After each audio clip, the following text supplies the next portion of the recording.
Assalamu alaikum. So previously we were discussing about the abnormal wound healing by means of scarring.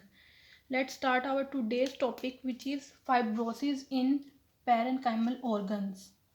The term fibrosis means excessive deposition of collagen and other extracellular matrix in tissue.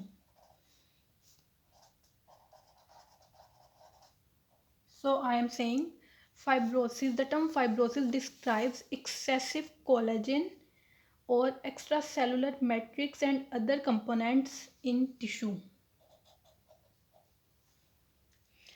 Fibrosis का mechanism same वही होता है जो कि skin के tissue repair के दौरान scar formation का होता है, ठीक है। अब जो क्रोनिक इन्फेक्शन और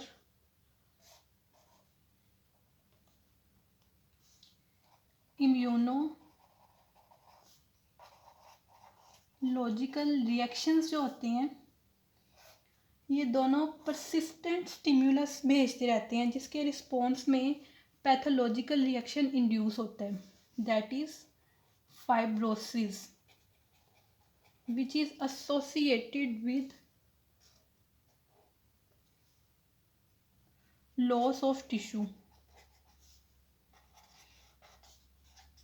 ये लॉस ऑफ टिश्यू के साथ फाइब्रोसिस के एसोसिएशन को मैं एक्सप्लेन करती हूँ एक डायग्राम से।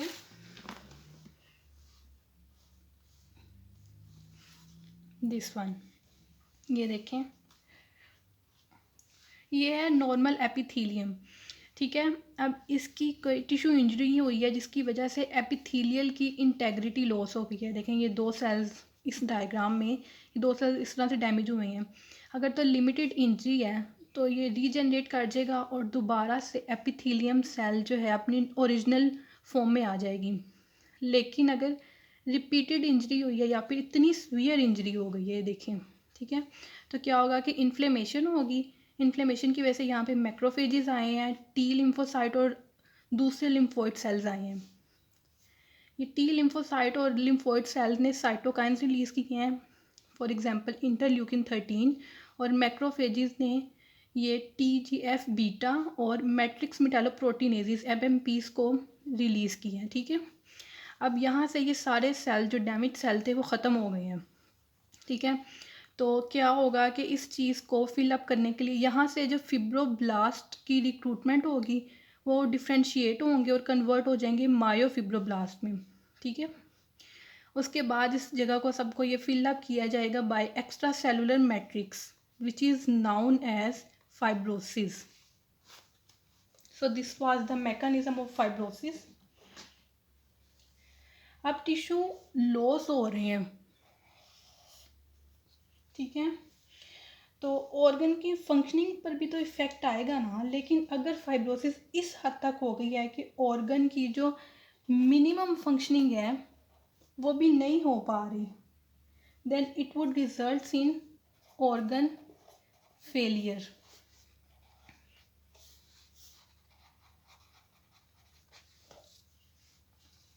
पीछे हम ये चीज़ डिस्कस कर चुके हैं कि major cytokine which is involved in fibrosis, it is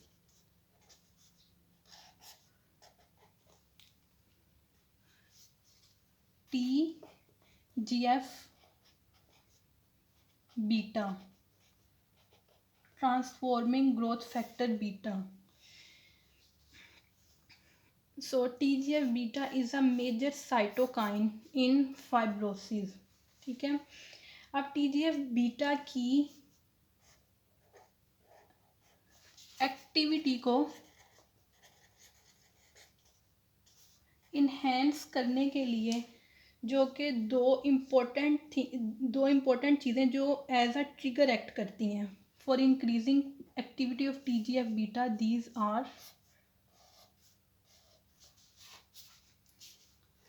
number 1 is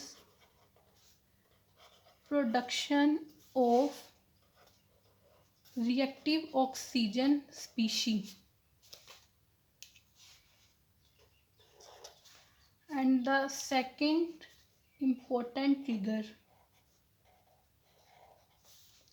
thing is cell death, whether by necrosis और by apoptosis।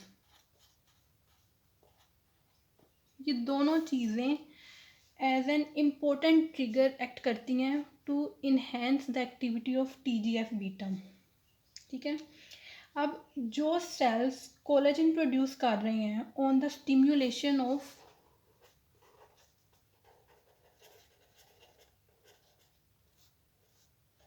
TGF beta,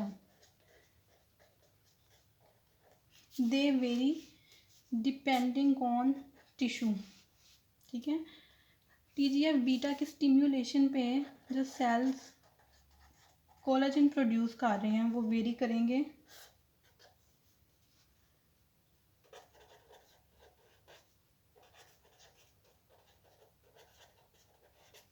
they vary depending on tissue. Let me explain this point.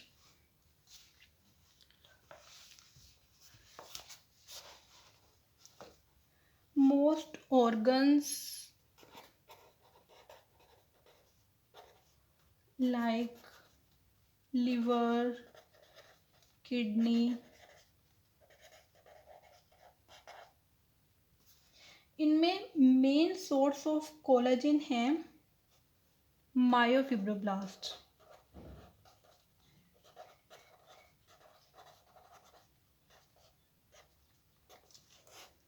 लेकिन अगर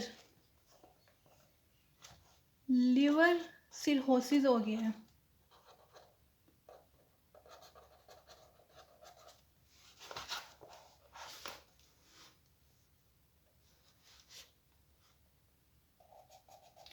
liver cirrhosis का case देखें तो major collagen producers are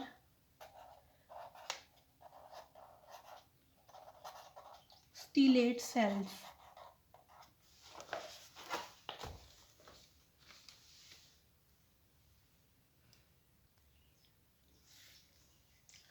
fibrosis की वजह से different disorders हो सकती हैं like liver cirrhosis or systemic sclerosis or fibrosing disease of lungs, or whether it is end stage kidney disease or maybe constrictive pericarditis। So ये था fibrosis का एक ब्रीफ सा रिव्यू। मिलते हैं नेक्स्ट वीडियो में। अल्लाह हाफिज़।